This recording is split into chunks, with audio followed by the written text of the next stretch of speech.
Alrighty, we're live. Good time of the day, everyone. Thanks for joining us.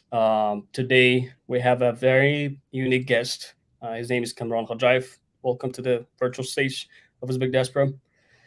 Thank Uh, you.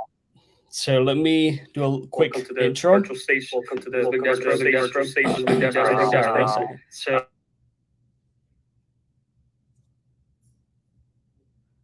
Looks like some technical issue.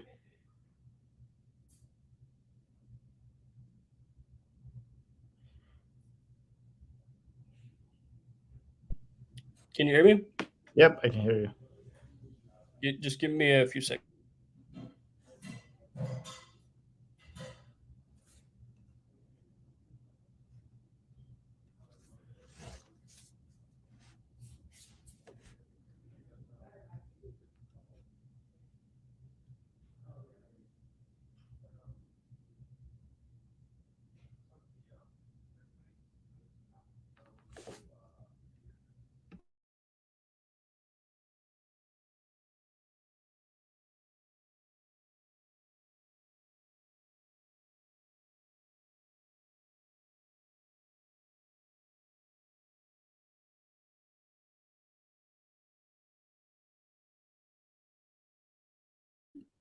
Alrighty, my bad. Can you hear me now? Yeah, I can hear you. Looks like some technical problems popped up. Okay, let's see. All right, Kamron Khodjaev graduated in finance from the University of Pittsburgh. He commenced his professional journey at iNetworks, a local venture capital firm located in Pittsburgh. There, he offered support to portfolio companies in the technology, healthcare, and life sciences fields by assisting with operational tasks and fundraising endeavors. Afterward, Cameron joined a company within the trucking telematics sector, where he took on the role of operations and sales leader, acquiring valuable experience in those domains. Presently, Cameron is one of the co-founders of Koop Insurance, a startup backed by venture capital that specializes in providing insurance coverage and risk management products for emerging technology companies. Koop Insurance specifically focuses on serving robotics developers and operators across various industries such as agriculture, logistics, manufacturing throughout the United States. What an impressive background. We have interviewed lawyers, CEOs of tech companies, finance professionals, owners of traditional businesses, and others, but we have never talked about the insurance industry, right, and how it operates. And you are a co-founder of an insurance company that is not traditional because it provides its services exclusively for tech companies, right? So we will touch on topics of this kind, but for now, let's answer some very random, fun blitz questions that require short answers. If you don't mind, Yep. uh, let's get started. Do you prefer texting or talking? Talking. Talking. Yeah. Where do you prefer to go on a first date? Interesting question. But axe throwing. Wait, say it again. Axe throwing. What is that? Extra Axe throwing. Axe. throwing. Oh, Axe. Yeah. oh, really? Yeah, it's a fun activity. Highly recommend for those who are single. Interesting. What is one thing you regret spending money on? You- Great spending money on? What do you regret Oh, regret. spending money on? Um, What was the last thing you bought and you regretted that you bought it? yeah, I mean, because I come from a finance and insurance background, so it's hard for me to spend money on things that I don't want to. But um, actually, rent. I Mhm, don't like paying rent. I wish it was actually I was paying mortgage towards equity. So mhm. Have I'm you, good. the name of John Hopkins is asking, you've never made an interview with someone who studied or studying medicine? Please arrange it. Okay. I see some requests coming in. I see. Yeah, we'll definitely do. Send some candidates our way. If you know our email, go ahead and send it to us, and we'd love to take a look and hopefully invite medical professionals as well.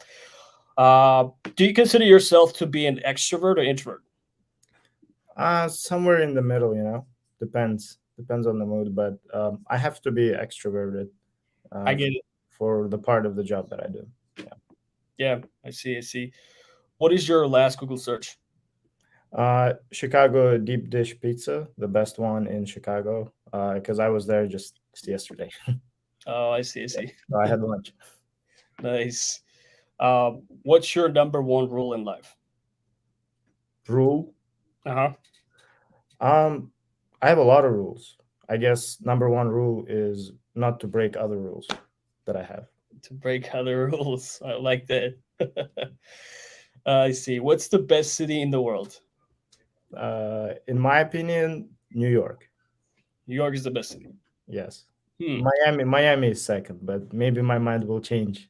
I'm moving to New York City, and I always loved it, so we'll see. I'm sure you're biased since you lived in New York for longer than you lived in Miami. I Yeah, think Miami is one of the best cities, especially if you're in real estate. Everything is growing for super sure. fast. Yeah, maybe I'll change my mind again. Okay. Uh, if you have to leave the US, where would you go to work or do your business? I would go home, Uzbekistan and Turkey. So those are two countries that are close to my heart because I have some family in Turkey and in Uzbekistan. So I prefer those two countries. Nice. So you obviously go to both countries often. Yeah, very often, every year. In fact, I go to Turkey and Istanbul, different cities in Turkey, as well as Tashkent.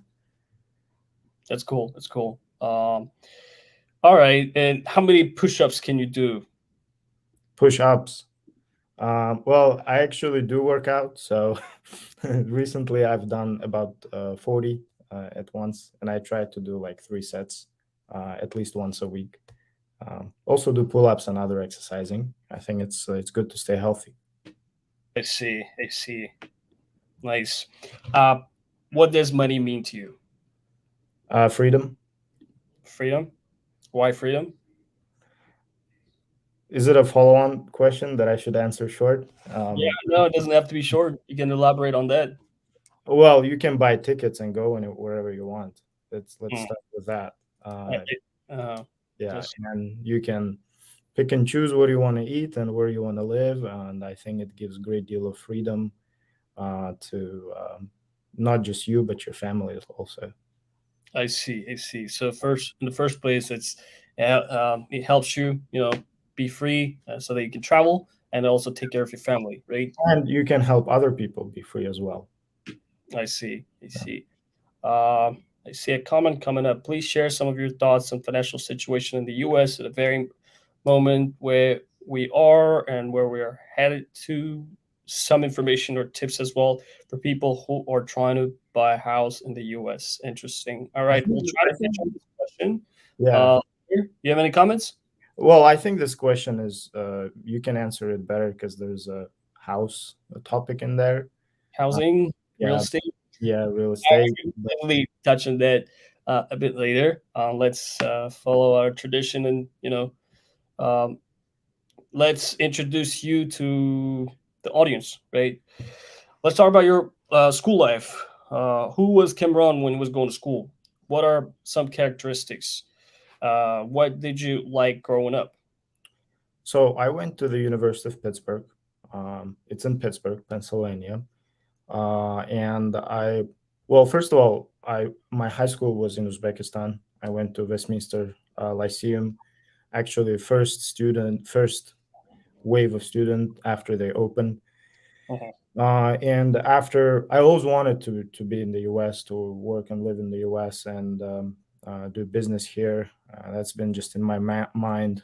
I guess my dad has been telling me about it a lot, and uh, I just got into the University of Pittsburgh. It's the first college I applied, and I got in. And when I got here, had different options. I was gonna go for more of a technical field or finance. Unfortunately, I chose finance. I wish I did STEM.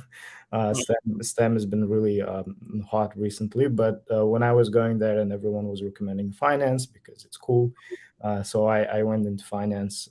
And while studying, I had no idea where I'd go next.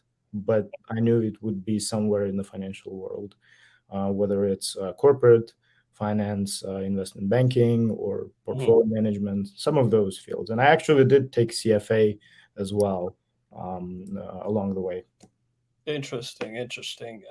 Since we're talking about your school years, how did you form those interests? Like, how did you start liking finance? Did you like math, or were you involved in math or physics more growing up? It's more people. If you go to a big school, University of Pittsburgh is a big school. And, I started with how they had general studies for the first years. You take courses like English, math, and basic stuff. And by interacting with my classmates, I've made a lot of friends, and my friend group was most of them were in a business school doing finance. And if you're in a business school doing finance in the U.S., everyone wants the same thing. They want to go to investment banking. They want to work on Wall Street. It's something they want to do. At least they want to start there so they can go to different other fields and be more successful, get more senior roles. And I guess it's a peer pressure. I was not a pressure, but I guess it's a peer influence, right? So you're among those people who want to do these things. Okay, I want to do the same, I guess, right? And I was very new, and it's my first few years in the U.S. I had no idea. Interesting. I mean, peer pressure is not necessarily a bad thing. It's not. No, it was good. Finance is a great field to start, and I don't regret it. You get very good fundamentals on a lot of things. And taking CFA my last year at school and the year after was very, very useful because it helps you structure your mind. You pretty much take all your 4 years of finance studying and try to pretty much learn all of it again and practice lots of tasks within a short period of time. Right. And I think it summarizes very well what you studied and puts your mind in order. Right. Interesting. So learning finance and the process of getting CFA. By the way, I did not pass all of CFA tests. I failed. So you failed. Okay. But then by that time, I've already started the company with my co-founders, and I was like, I think it's easier to start a business and than the CFA. It was taking a long time. You can take a test only once a year, and once you fail, you have to wait and study again. So it wasn't something I was looking forward to do. Okay, so turns out, the biggest factor in your decision making when you were young was the peer pressure, meaning your friends surrounding you had similar interests, and everybody was in this similar direction, right? And you chose to do so because of your friends, and maybe you had the natural inclination to study those and life science classes, I think, right? Sounds good.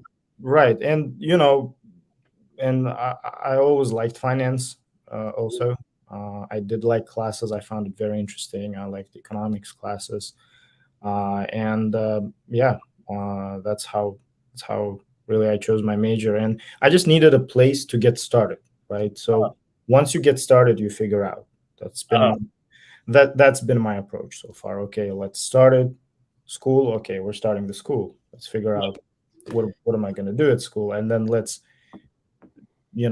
shoot to the best job. Let me get this job and some experience and figure out. So that has been an approach. I tried to take micro steps rather than do big plans and then not reach them. So that was my approach at school. Makes sense. I don't want to ignore some of the questions that are coming up. Don't want to lose the audience engagement. Saiburat Akramov, Hayal, why do you speak our language? Why don't I asked the same question. Assuming he's wait, say it again one more time. I asked the same question before. That's the same question, right? Everybody asks the same question every time we do an interview, right? Because there's a lot of content in Uzbek, right?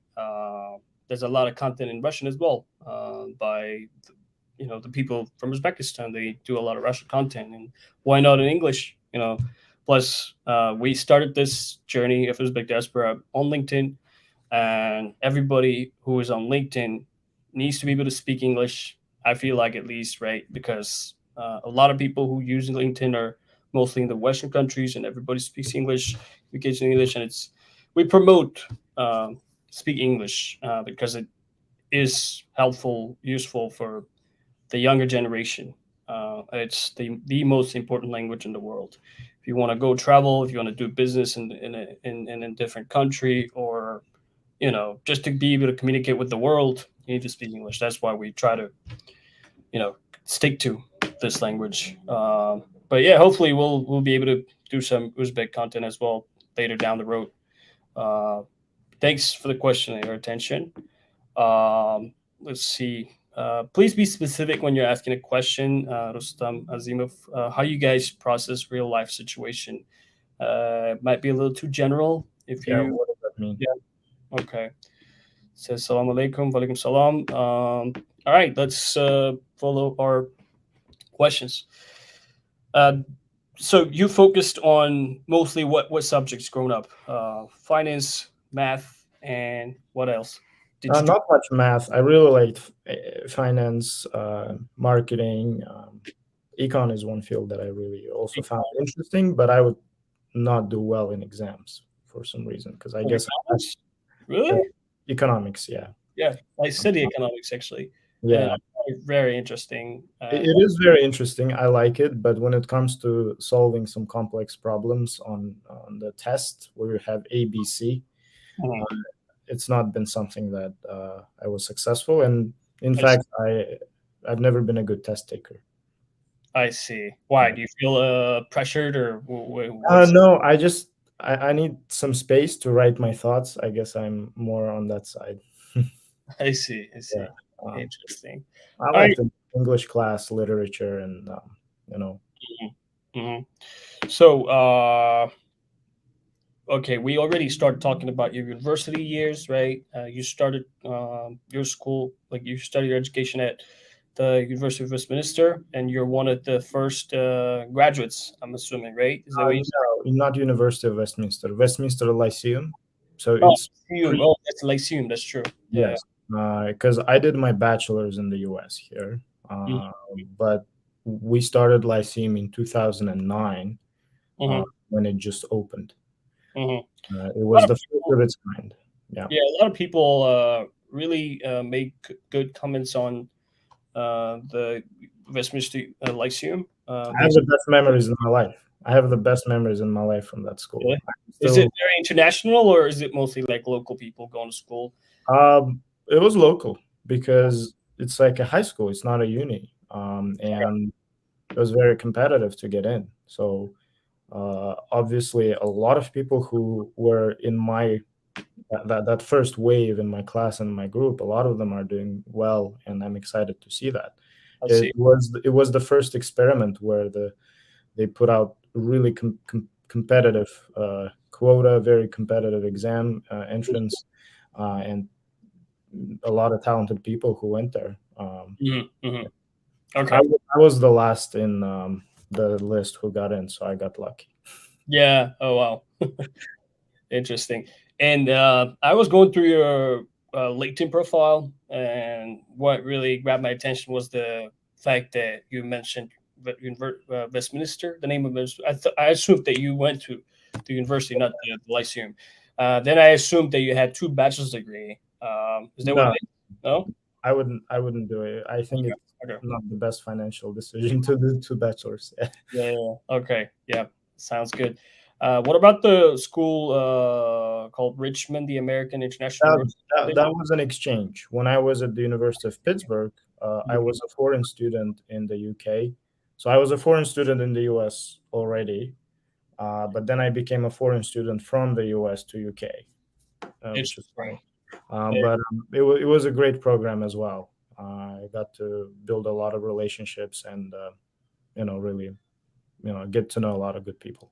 So you lived in London as well, then? Turns I out. did live in London, and in fact, I've actually lived in London way before that in 2010. Interesting. I did. I was with it was a English school, so it was part of the English language program, and it was good. Yeah. I see. I see. Interesting. All right. Let's talk about the University of Pittsburgh. You acquired a business administration and finance degree, right? Yes, yeah. Let's talk about your university experience. How was it? So University of Pittsburgh is a great school. So it's pretty big, and it's public university. And one of the things that it really takes pride on is their engineering school and healthcare programs. But you know, so you do encounter a lot of engineers and healthcare professionals. So you can learn some things new happening in all of those industries. And obviously, across the street, you have Carnegie Mellon University, that is really strong in computer science, robotics, engineering as well. So Uh-huh. you have two really highly technical powerhouses in the same neighborhood, Mhm. right? And they're not just good in Pennsylvania, but they're good nationally, and Carnegie Mellon even internationally.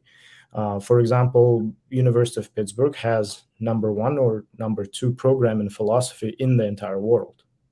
Mhm. I found out about it my fourth year in college. So we have some great philosophers who can answer some deep questions. So when you're in this environment with a lot of, I guess, people who are studying technology and have a lot of technical knowledge, not just undergrad, but also masters and PhDs doing a lot of research.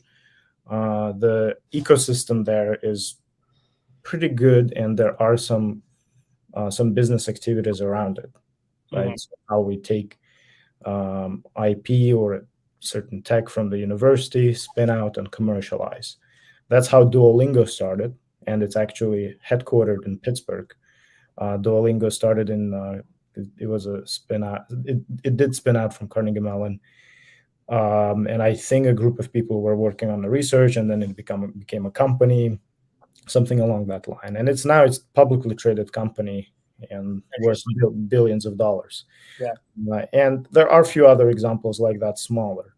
And studying in a college in an environment like this was really motivating.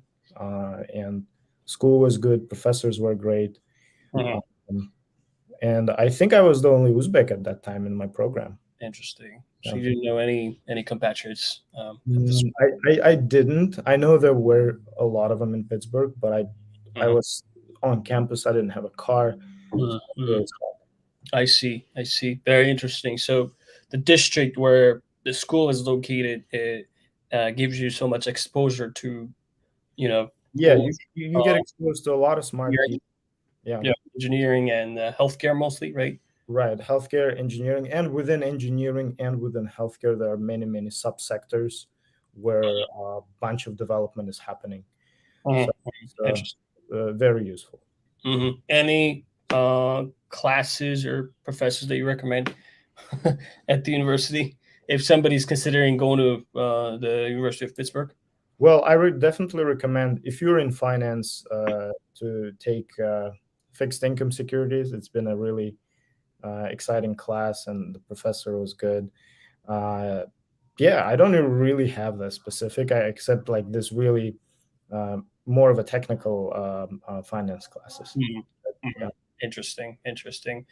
It looks like Rustam Azimov came back and is asking a question: how you guys continue to do important things, continue to motivate yourself? What Well, is I you guys? can say that if you don't, well, I just work. It's very simple for me. I wake up and work and do what I do. If I don't do that, I don't earn any income, or I don't have any perspective for earning more in the future. So that motivates me. It's pretty simple. Interesting. So earning more, making money is a big motivation, right?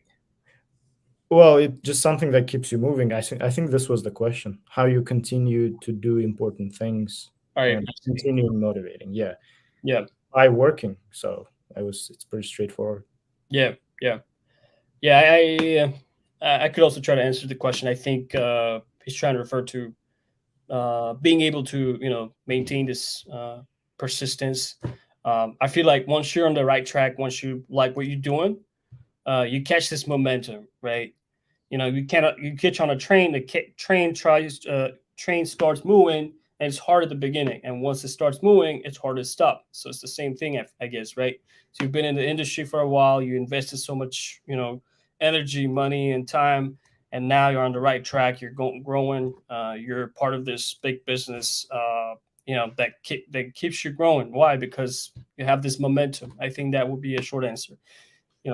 Working hard at the beginning as much as you can, and then things start falling into place and get easier. The more you're exposed to it, the easier it gets, I feel like. So yeah, another question, Simon or Saeed, I know you guys are not proponent of coming to the U.S. but Mexico border, but what if I go through this way? I don't know. Can't We're comment not on that. We're not immigration professionals. lawyers, right? True. Unfortunately, we can't answer that question. But thank you for your attention. Alrighty, let's continue.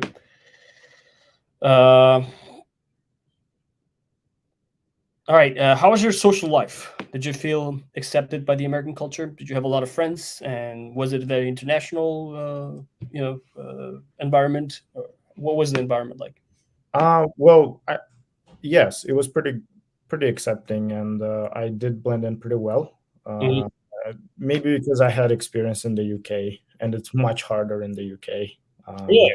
Yeah, and I guess after that, I came to the US and felt like everyone is so nice and welcoming, especially in a city like Pittsburgh, which is founded and built by immigrants, right? Polish immigrants, Italian American immigrants, and Right. everyone is very proud of their immigrant heritage in the city like Pittsburgh.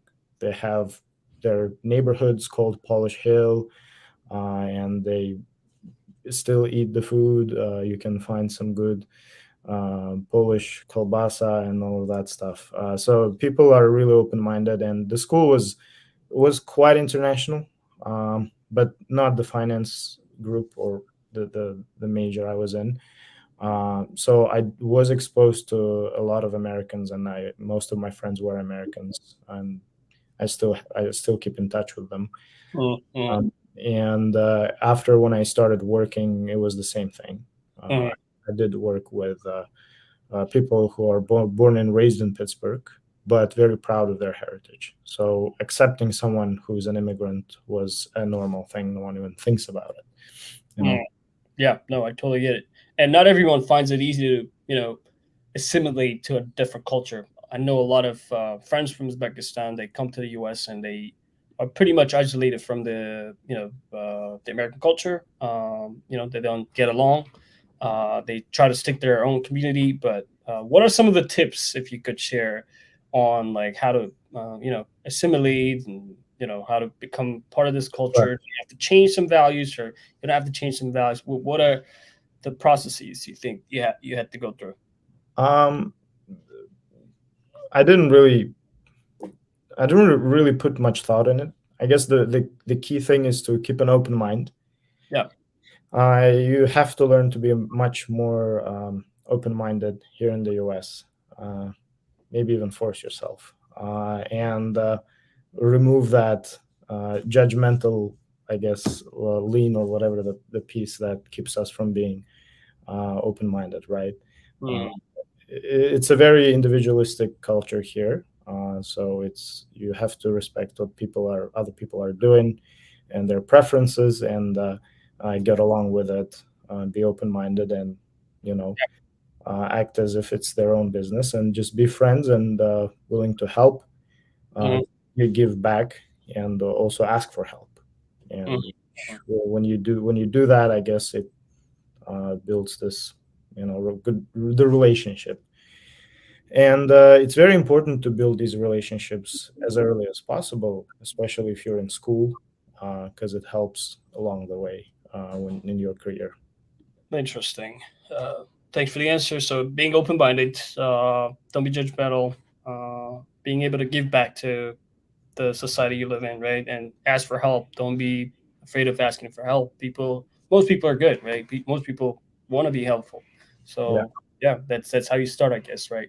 Thank you. And what was the biggest takeaway from the university experience? Takeaway from the career or personal development? From the university experience, let's say, uh, in your education, why getting a degree at the University of Pittsburgh was helpful, or maybe it's because you had a really good environment there, maybe Yeah. education was great, or what Yes. was the takeaway? Again, I'll refer back to what I said earlier. It's the environment itself uh, really motivates you to study harder and do better things. Mhm. That was big, and relationships. So relationships are very important Mhm. that you build, Mhm. and they last. And you can start a company with someone you went to school with, right? Or you may be friends with folks at the engineering school, Mhm. and they're technical, you're non-technical. You can Mhm. form a team. Uh, Mhm. Lots of things you can do. So the key takeaway is, I don't really remember much of my classes or what classes I really took per each semester, but I remember the relationships I've built. Mhm. Mhm. Mhm. Awesome. Yeah. Great answer. So that's one of the biggest takeaways, right? Well, building relationships, being able to make friendships with people. And awesome, right? I see some questions popping up. Some are relevant to what we're discussing, some are not. So let me see.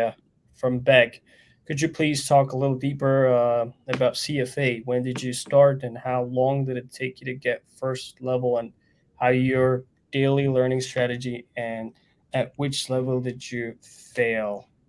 Yeah, I can briefly say.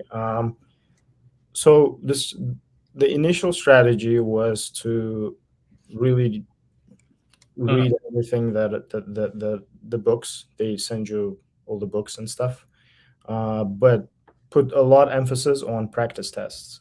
Mhm. I did ton of them uh, with level one, and that was really really helpful. And the more practice tests you do, I think the higher the probability you'll pass, because a lot of questions are very positioned identical. So the structure of a question is very similar. Mhm. It's maybe different numbers, maybe different wording, Mhm. but your approach on solving problems will be pretty standard. So just do like 4,000 of them, and there are a lot of online resources where you can get download all these problems and just do it one by one and just continue doing solving problems until you become really good on doing them fast with a calculator. And how many levels are there in Three. acquiring? Three levels, right? I So failed it second. you failed the second. Three Yeah. levels. I see. I see. And how long does it usually take to finish all the classes if you're like dedicated half time, not full? If you pass everything, I think 3 years, 3 years. 2.5, 3 years, yeah. I see. But by that time, I've already been out of finance world, and Mhm. I realized if you're doing investment banking, Mhm. private equity, venture capital, you don't really need CFA, and no one had I CFA. And see. I see. CFA is more for those who are going to manage someone else's money, portfolio managers like asset management firms and stuff like that. And some insurance companies they do have CFAs, especially on the investment side, but not if you're in banking, certain areas of banking. Okay. With CFA, what kind of jobs can you potentially get? You can be a financial analyst again in an asset management company. Uh huh. And Financial. as a start, obviously you can do a lot of things with it. Okay. Can you get into hedge funds and maybe? Absolutely. I mean, depends what you do. Okay. Some hedge funds prefer students who studied computer science and Mhm. math from Carnegie Mellon, Yeah. and rather than CFAs, I because see. those guys can build models, they can uh, build different build different trading strategies, uh, code them, and be more useful than CFAs who don't do that. I see. I see. So you can definitely be in the finance world with much more technical skill set, and be you can even be more valuable than CFA. But it's my opinion. It's all up to the person. Mhm. Since we're talking about the financial industry, do like let's say if someone is studying CFA, do they need to consider learning coding? Is coding required? I mean, you don't need to code to learn CFA or take CFA. Yeah, but like No. to grow in the financial industry, does someone need to learn how to code? Again, it depends what the person is pursuing. I see. Yeah. Okay, sounds good. It's all about. Let's see. What are the questions there?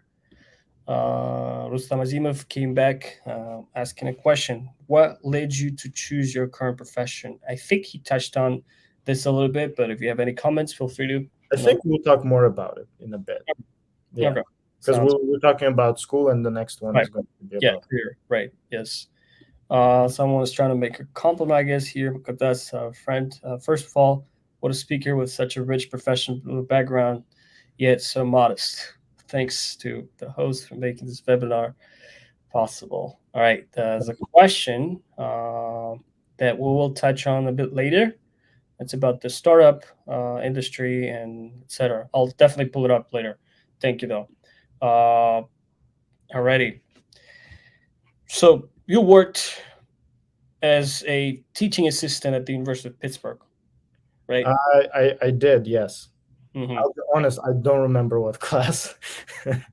Yeah, you didn't disclose it to me when I asked you, but I found out through your LinkedIn profile. But it was interesting. You don't remember what? No, it was like some TA work on some class. And you did it for 5 months. That's pretty long. All right.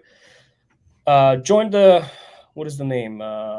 You joined a company called iNetworks right after your school, right? Mm-hmm. If I'm not mistaken. Correct me if I'm wrong.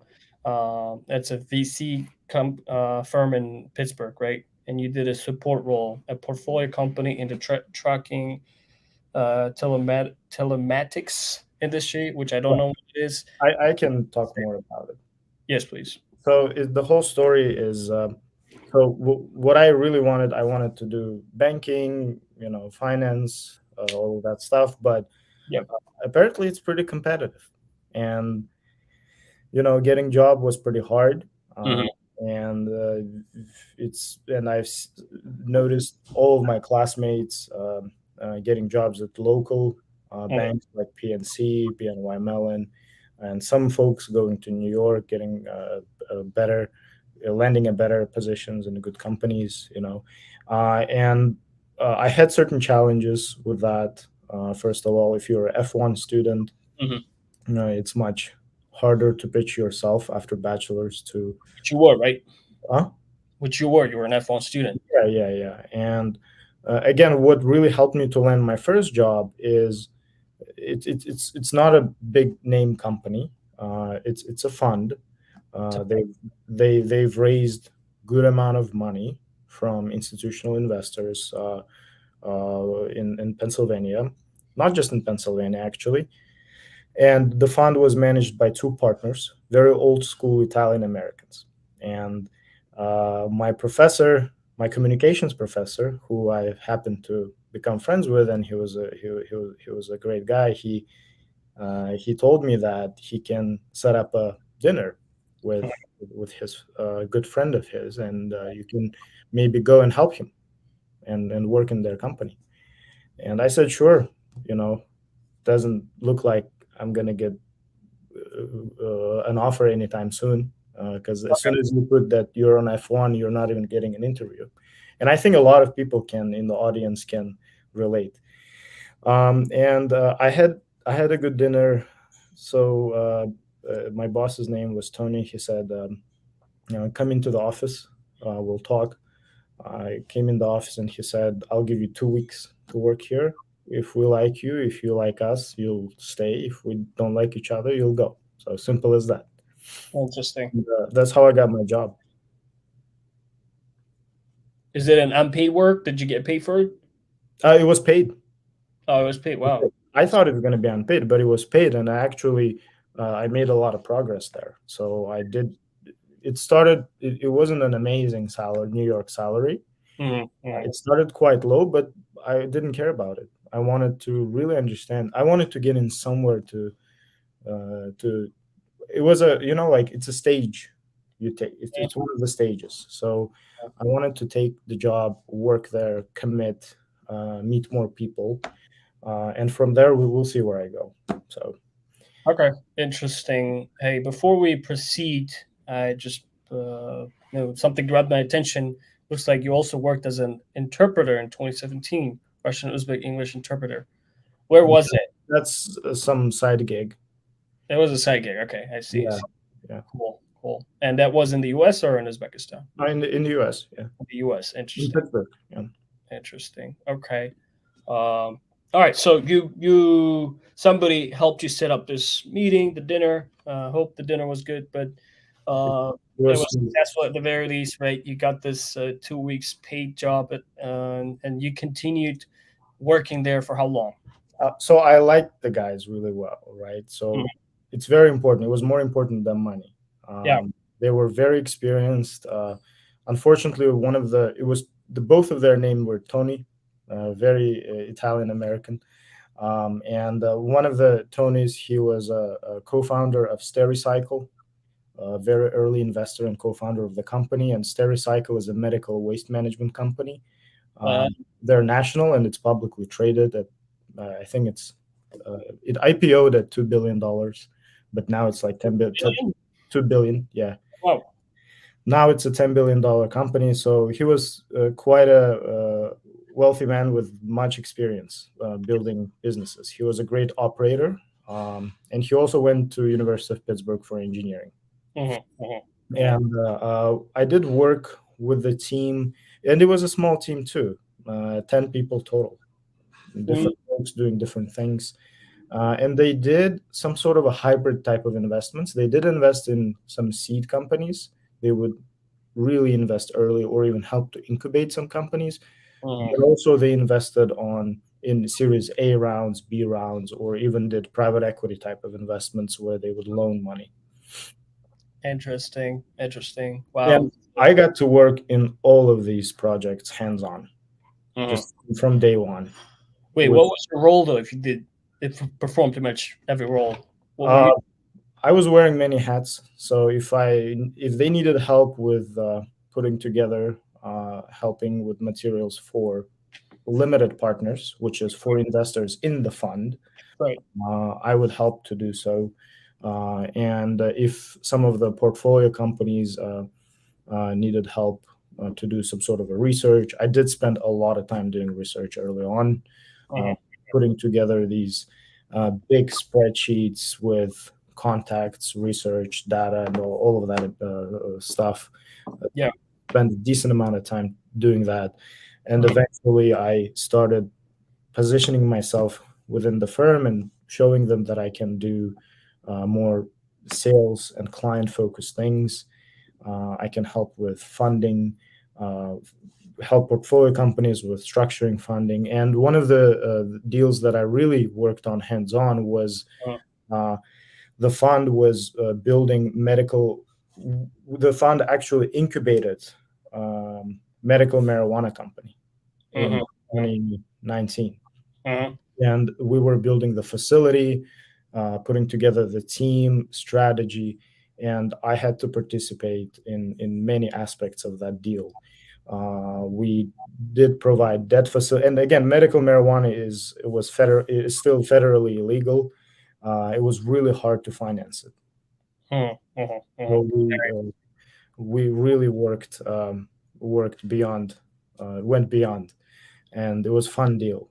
Also worked on the deal that they've made for the U.S. military. They made like handbags, backpacks, and all of that. The company was out of Puerto Rico, had a big backlog of contracts, so we need to finance it, save it. The company was losing money, was over leveraged. Worked on that project as well. So these two projects were just threw at me after 6 months of working, and it was all real life deals, constant email exchange, travel, talking to debt providers, investors. So it was a mix of everything. You pretty much I see. how the Italian American guys would call it. It's a sausage factory. Sausage factory. What does that mean? Like you work on a lot? Is that what it is? No, it means you're just working on so many different things, and eventually you put together a good deal and make things happen. Very interesting. Okay. So you helped basically with structuring the funding, building the team, and building this organizational. Well, it wasn't just me helping; it was few folks. But one of the things that I did actually, I did source debt financing for the medical marijuana facility. It started with modeling out the company. You build the model for 3 statements. You make projections. You put together the valuation model. You put together a pitch deck with the team. Make it look great. Assess the market size, for future perspectives. Pretty much put together the whole prospectus, and then you go and talk to financing partners who would actually provide debt to build the medical marijuana facility in the middle of nowhere in Pennsylvania. And we raised money successfully, and the facility is there actually now, and it's working. Operating. It's pretty big, and it's working successfully. It's state-of-the-art facility. Interesting. And how long did you work there for? Like, what was the duration? I spent like 2.5, 3 years with these folks. 2.5, 3 years. Yeah, that's pretty long, right? So that gave you the exposure, I'm assuming, right, to right. all these VCs and yes. And I would sit in every meeting where entrepreneurs would pitch their healthcare med tech ideas, and I would also travel to healthcare conferences. Also travel to different conferences that are relevant to the portfolio company and to finding deals that we can invest in. I see some of your thought processes while you were trying to get this job and also working on this job. So you prioritized experience over money. You were not one of those F1 students who are trying to desperately get a job, but you actually built some meaningful connections that helped you set up this meeting, and then that started this this trigger opportunity for you, and you were exposed to it, and you've been wearing different hats, and helped structuring funding, building teams, and as you described, sausage factory experience for you, right? It was fun. I see. That's interesting. My boss in the first day was like, the only thing he said is, well, the first couple of years, you're probably not going to make a lot of money, but I can promise you'll have fun. And both of them were so charismatic. They would fight all the time, and the jokes they make, and the events they hosted for fundraisers and everything in their homes, and the whole experience was actually a lot of fun. Very interesting. I can see you bonded with all those people, and I can see you have a really. I'm assuming you're still maintaining those relationships with them, right? All right. So says a question, Jahangir Bildiyorov. Assalamu alaikum. Is it possible to save this video on YouTube in order to be watched later? Of course, yeah. What happens is it automatically uploads to our YouTube channel. You can type in Uzbek diaspora and it pops up, and you can find this specific interview on the live section. And yeah, alrighty. Let's see what other questions are there that are relevant to what we're discussing. First of all, okay. Alrighty, I think we can continue. Feel free to drop your questions. We still have another 10 to 20 minutes of conversation, as long as Kamron allows. But yeah, let's continue. So let's close our conversation on iNetworks and start talking about your initiative, Koop Insurance, that provides insurance coverages and risk management products for emerging tech companies. And you're the co-founder. How did it happen? How did you guys start? So with my college friend, we co-founded this company, and then our third co-founder joined. So it's interesting because there was no an intention to really start an insurance company or start up in insurance. We had an idea to build a dash camera as a safety tool, and put this dash camera, make it smart with visual recognition technology in it, make it very smart and put it in police cars. We wanted to sell it to government. Wow. We wanted to for police to catch violators while they're driving. Ooh, Actually, wow. so they would visually catch violators using AI. But even more so, we wanted regular people, to buy this camera, put it in their car, and while they're driving, that camera would also fix violations, automatically generate a ticket, send it to police, and when the client pays for the ticket, the one who put the camera gets money as a referral.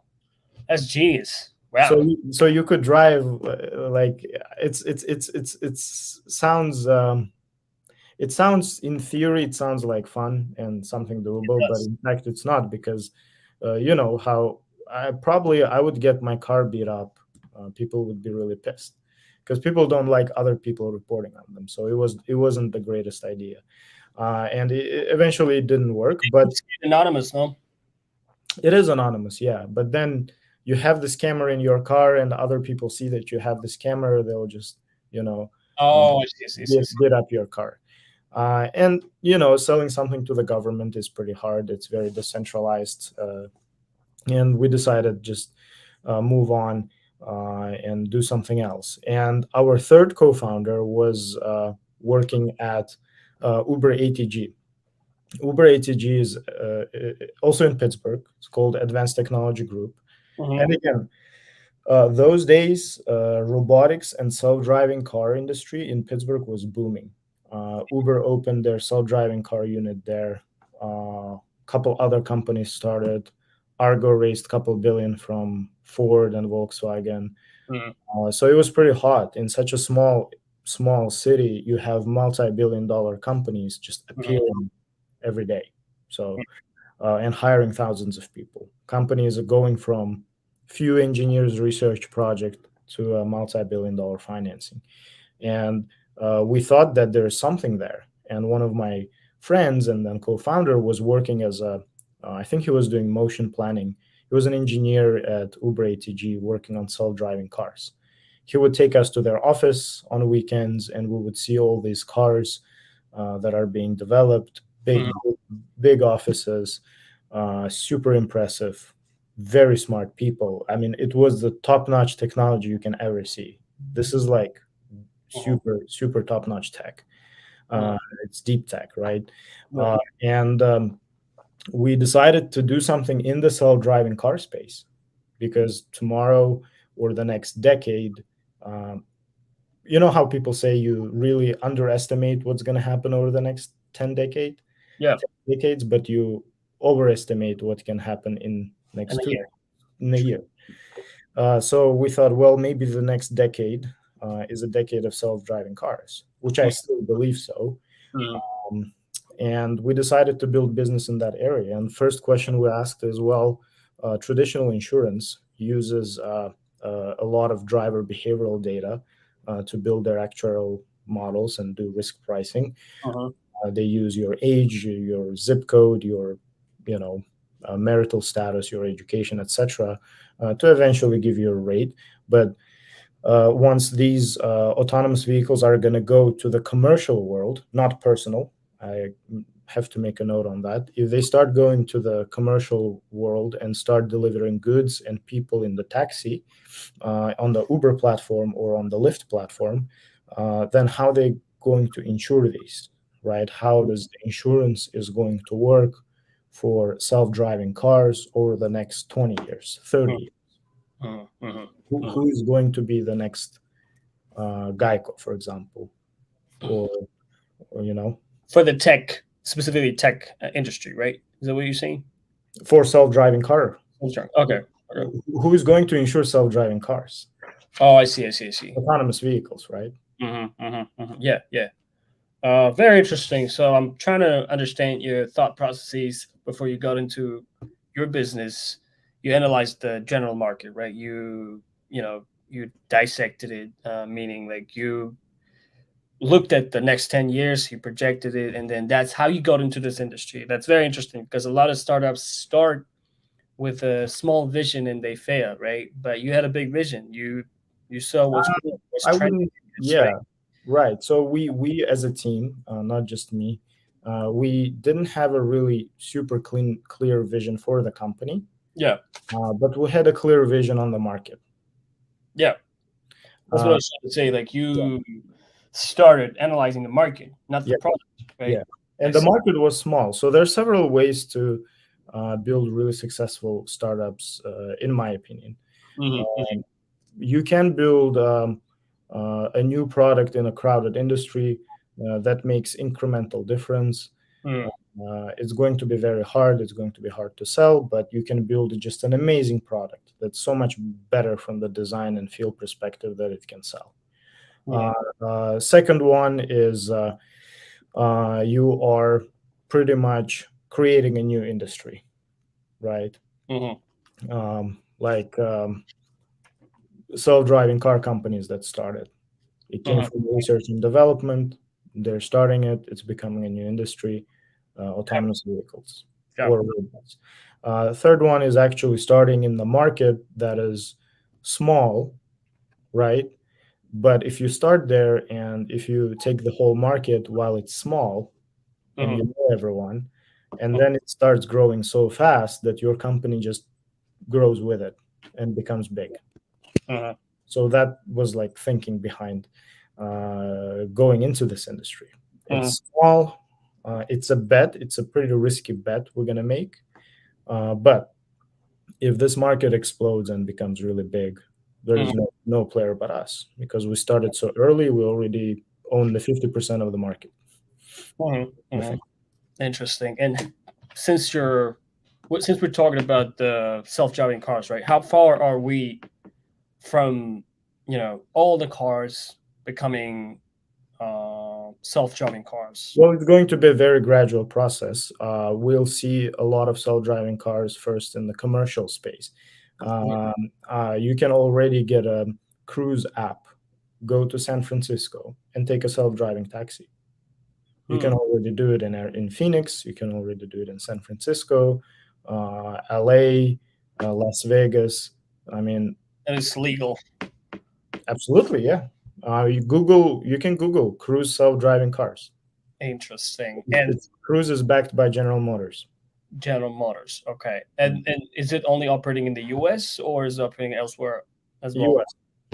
Well, the Motional does operate in Singapore uh, Mm. and in Vegas, and I think Cruise is doing something in Dubai. Yeah.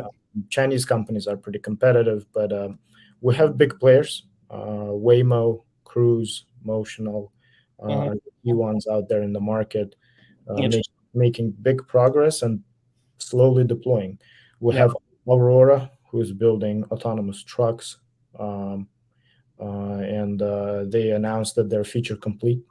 Mhm. So companies are saying the tech is there. It just needs much more training, more deployments, Mhm. and yeah, it just Very interesting. and Mm. this happened since 20 like it was really going big and they were raising a lot of money 2018 19. There were projections that 2020 is going to be a year where all of these things are going to launch, but it Mhm. didn't happen. And the projections shifted. Now this market is going through the winter, and I'm sure it's going to come back better. And we'll see this decade to be the decade of commercial autonomous vehicles by 2030. Mhm. Mhm. Do you really think that at some point driving a car becomes illegal because it's not safe? No, you can drive a car at some point, but your insurance premium is going to be much higher because you present more risk. Mm. I see. You Okay. can fall asleep, and self-driving car doesn't fall asleep. And how do you see the future of owning a car then if everything is autonomous? Is everybody got, like, let's say if I want to have a car, Will I buy a car or will I rent a car? Or Well, think about it. Why would you make your monthly car payments if the cost of your Uber rides will drop from 20 to $4 or $5, as an example, right? Yeah. So the cost of ownership of a car in big cities, in major metropolitan areas, will become meaningful and like not worth it. Some people like driving; they'll still have cars, but I think from a perspective of personal ownership of self-driving vehicles, we're still very far away. But from the commercial, the adoption of autonomous vehicles in the commercial taxi industry or ride-hailing industry will significantly decrease the ownership of vehicles, because now you can take Ubers, you can send your kids in an Uber that is autonomous, and you're not going to be scared that there's someone sketchy, or and you can take an Uber, it's safe and it's autonomous, you don't have to drive it, you don't have to park anywhere. So the cost of riding in the autonomous vehicle will actually win over more users. Right. And when we're talking about this, we're not only talking about the technological shift here, right? But we're talking about economical shift. Yeah, it's totally. Otherwise, it wouldn't be possible. This doesn't make sense. So the invention of autonomous vehicles is just like the invention of cars. Yeah. Wow. It made a huge economic shift. Imagine trucking industry with no drivers, and driver is the biggest problem. Yeah. And I'm also like trying to think about, other industries that are related to the automobile industry, right? There's a lot of, what do you call, service, tier 1, tier 2 suppliers. Yeah, there's so many industries that are related to automobile industry, right? So everything is gonna shift, I guess, right? Yes, but again, the hardware stays. One of the things that is really changing this is the software. Yeah.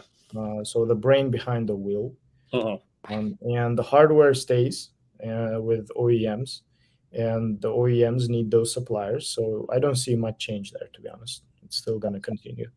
So speaking of autonomous vehicles and other areas, autonomy is being deployed actively now in off-road settings, meaning that it's not on a public road. It's in agricultural autonomy, manufacturing, warehouses. You now have autonomous little docks moving around and moving boxes. So autonomy really spilled over and expanded into so many other areas where it's growing much faster.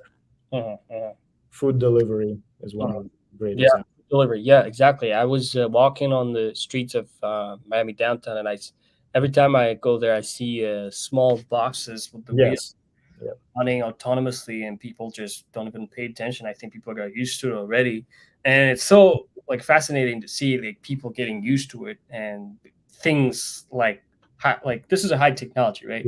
Becoming a commodity. It's so fascinating to see. And we probably insure that robot that you saw. We have delivery clients in Miami. Oh, you do? Nice. Oh, okay, awesome. And since we are talking about different companies and everything, what does the competition in the insurtech, is that what you call insurtech, look like? Insurtech is a competitive space, and again, there are several areas where you can participate in the insurtech industry. First is you're building something that helps sell existing insurance products faster, directly to a client. Yeah. Right? So you're part of the distribution. You're a building company in the distribution area. Second, you're building an MGA.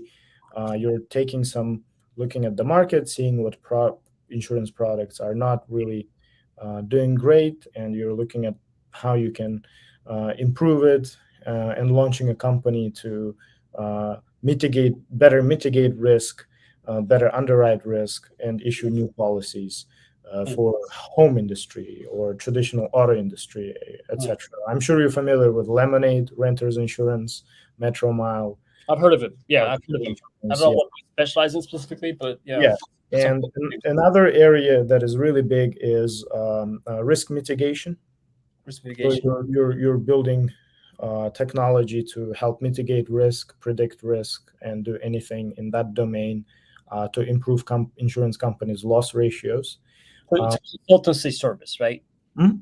Mitigation, like you're technically like consulting firms on how to mitigate the risk. Is that what it is? Or I'm talking about startups. I'm talking about building tech that actually scales. okay. Because there are a lot of consultants in the insurance industry, but Yeah. none of them scale, right? It's not a startup. Right. And another which we jumped into is to build new insurance product for the new industry that doesn't quite exist yet, or no one knows about it, which is autonomy. And insurance companies are very old school. When we tell them about autonomy, they don't know anything about it. So we decided to not sell them tech because we actually have technology. We've built a API to collect data from these smart robots. We've built an underwriting models, risk models. We have an API right now that is, as we speak, collecting from 250 data from 250 self-driving vehicles as we speak. So we had a big tech component that we wanted to sell to insurance industry, but the insurance industry wouldn't work with us because they're so old school. They'd be like, "What are you talking about? Autonomous vehicles? Are you crazy?" They're very old school, and we said, "You know what? Screw this industry." I mean, we didn't say that, but we said it's very old school. So we're gonna just launch our own insurance company.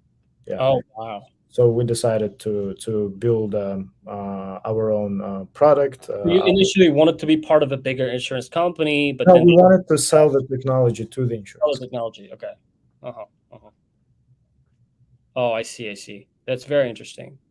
Sorry, did I interrupt you? Go ahead. No. Yeah. So insurance companies are very good at the business they do now, and a lot of them are very comfortable, and they really and it also the insurance company would get into the industry when it's more mature.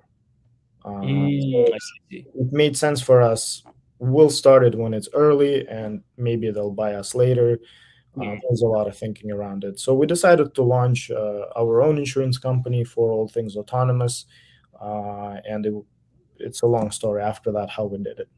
Interesting. So yeah, you initially wanted to sell the technology to the company, but then they turned you down. I'm assuming, right? And then you had this like urge, like, hey, I got to build my own insurance company, and I have to be Yeah, but to build insurance company, you still need insurance carriers. carriers. You still need their capacity. Capacity is the capital because in the form of a balance sheet or the pen, they say the delegated authority. So it's a regulated industry, so you have to get a pen from an insurance company to underwrite on the behalf of insurance and put your own logo. So that's also a very challenging part, but it's doable. Interesting. I see some questions popping up. Don't want to be ignorant to them. Artem is asking if you could invent a robot to do any task for you, what would it be and why? Good question. Cleaning robot. Clean robot? Cleaning. I would make a robot that just cleans my whole house for me and gathers my things. So Nice. I'm assuming you don't like house chores, huh? no. I see. Alrighty. Another question. John Webb, do you perceive AI as a potential risk or challenge to your business? He paraphrases it here to your business or to the industry or to the society. Well, machine learning is definitely an advantage to our business. We're launching some things along that way that actually work for our clients. It's also good for the industry. It removes a lot of mundane tasks. And Right. society is a deeper question. You can talk about these things over a cup of tea for a longer time, I think. I see. Okay, sounds good. Let's see. Koop Insurance. Koop is an insurance technology company specializing in automation risks. And you mentioned I'll be happy to connect and speak with professionals in the robotics and autonomous vehicles in the industry. I'm sure you do a lot of networking, right? And I think it's very essential element of your business, being able to network with people. Yeah, of course. Funds. The last time when I met you, I remember you meeting a few people in Miami in hopes to, build meaningful connections and hopefully potentially raise capital, right? Can you tell us about your networking in general? From what perspective? How do you seek people who you need, and how do you offer your value? And what is the conversation? What is So, the conversation look right, like? my approach, my personal approach, and probably recommendation for many would be Mhm. early on when you're starting things to again keep an open mind and not disregard people and be open to meet as much people as possible because actually we raised our seed round back 2 years ago and it came from an active networking and open-mindedness and same thing by the way happened further on with clients and you never know who can introduce you to other folks and as you start building business your time becomes more constrained more valuable so then you start really thinking about uh, your goal that you're seeking from networking and if your goal is to build clients build a book of business if your goal is to raise money you start to stick around more with those areas so you're not going to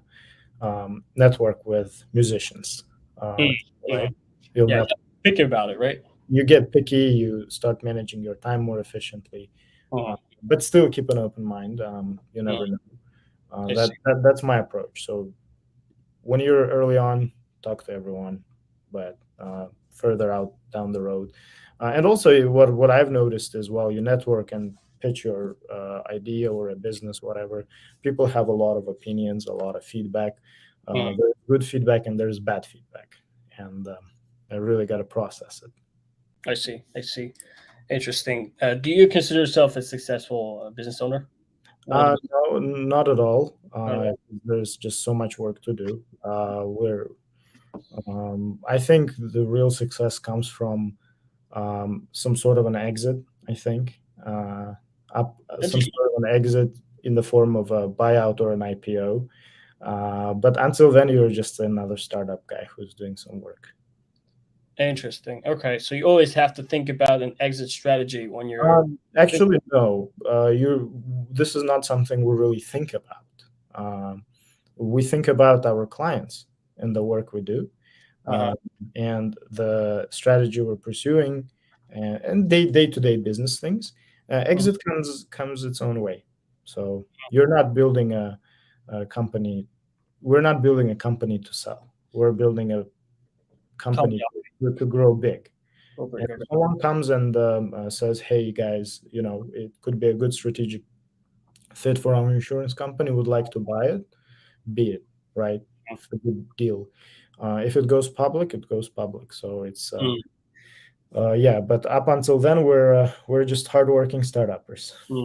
Yeah. I'm Nothing. trying to relate to your logic here. So, in capitalism, there's a concept of creative destruction, meaning like all the ideas, all the businesses will eventually turn into something else or grow or, disappear. So that's probably where it's coming from, right? Eventually you have to exit somehow or you have to grow into a different thing. No industry stays the same, right? Everything Right. changes. Yeah, things change. The only constant is the same. Interesting. And okay, so you don't consider yourself as successful as you want to be at the very least, right? No, not at all. From I a mean, perspective, I think you yeah, are successful. Yeah. Yeah. Do you attribute your current level of, let's say achievements or whatever you've done to your soft skills or hard skills? soft skills. Soft skills more, right? Yeah. Okay, I see. It's more than soft skills and more even recently. Yeah. I see, I see. And another question from John Webb. Have you ever felt uncertain about your choice of domain extension? Do you believe that com.com, I think, extension is easier for optimal website recognition and reach? Or is it in the past? If you Uh, have it. Yeah. We don't have .com extension, so I have no idea. Okay, sounds good. Sounds good. Fair enough. And I see, that you guys are hiring constantly for different roles in your industry, right? If you want to build a category defining product with us and scale it in the exponential growth industry, please consider joining Koop Technologies. What is build a category defining product? What does that mean? Well, as I said earlier, we started this in the category that is very new, and Mhm. things that do actually define the Mhm. category. One category could be what? Like, as an example, it could be autonomous vehicles. Is that what it is? Well, insurance for self-driving cars is a category itself. So we created a category of business, right? And then subcategories as well, right? In it, I'm assuming. Okay, sounds good. All right. If you have any questions related to Kamran's career, please feel free to drop in the comment section. We have another. Let's spend another 5-10 minutes to wrap it up. I have a few questions that are outside of your career, which is business and startup related, the general questions. Since you were both in a corporate world, you work for someone, and now you help run a big size business, right? Decently big size business. Can you tell us the difference between those? How does it feel? How does your perspective change when you switch from being just an employee to running a business, right? What are the changes there? Well, before I start, I've never worked in the corporate world. I've never worked in a company with more than 10 people. Mm. And second, we're not a big size business yet. We're well funded. We're growing, and we raised venture money. And yeah, so to answer the question, I've never seen really myself as an employee, even when I was working with those folks, because they encouraged me not to think like an employee. Really interesting. It wasn't a traditional employee boss setting. Interesting. Because the environment was good, right? Supportive, and it was a new company. The environment was, hey, here's the thing, figure it out, do it, And as a business owner, you always have to figure out things and do things, sometimes in a, unconventional way. Interesting. All right. Thanks for the answer. Feels like you jumped from being a student right away to, running a business, helping running a business, at least not being an employee. Unlike many other people who, start as an employee, work for someone, work as a finance expert, work as a, tech expert. But you have a very unique way, I could tell. I think he's trying to wrap up the question. That's why I was asking. It's not necessary to get .com extension, right? So I think the answer is yeah. Okay. Thank you for the questions, guys. I appreciate it. I think there was one question that we didn't answer about the funding in the regulatory environment, right? Who was the viewer who was asking? What's the name? Mukadas. Oh yes. Sorry, my bad, my friend. How can insurance startups position themselves to attract investors in a highly regulated and traditional industry, and favorite places in New York versus Miami? So that would be the second part, I guess. So Okay. Well, the first one is the insurtech was really hot a year and a year ago, and this year has been really past year and this year has been really tough from a funding perspective. But I think it's not just for insurtech, for a lot of other industries. And as I mentioned, there are very few. The companies were built in a highly regulated space, and I don't think they really succeeded. They raised a lot of money. Some even went public, right?